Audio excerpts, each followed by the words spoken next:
زموږ ویډیو در سره لایک کړئ او سحر میډیا چینل در سره سبسکرایب کړئ. مننه.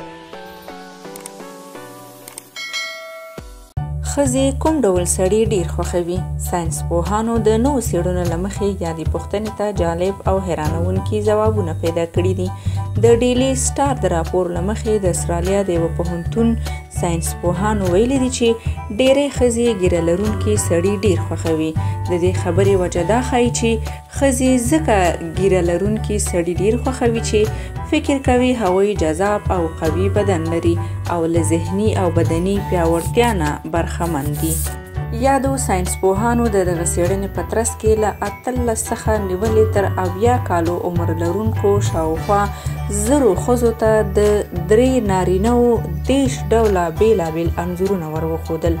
یادو ښځو کې ډېری ښځو په دغو 30 انځورونو کې هغه انځورونه ډېر خوښ کړي چې یاد 3 نارینه ږیرې لري ښکاري.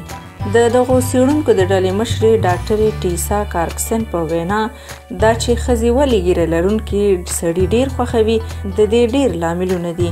نوموړي وایي چې لومړی لامل دا دی چې ږیره لرونکي سړي هډور او د غښتلي بدن او ذهن درلودونکي ښکاري. دویم دا چې د ږیره لرونکو سړو مخ ډک ښکاري او په دې سره هغوی په پوره ډول نارینه معلومیږي. د دې ترڅنګ د ږیرې له امله د نارینه‌و د مخ هغه ځایونه پټیږي چې دوی ډیر نه خوښوي او ځانګړې مینه ورسره نه ښایي.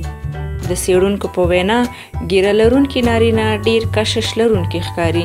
له دې امله ډیرې ښځې ږیره لرونکي سړي خوښوي او د هغوی پر مخ له ګڼې ږیرې سره ځانګړې لیوالتیا ښکاره کوي.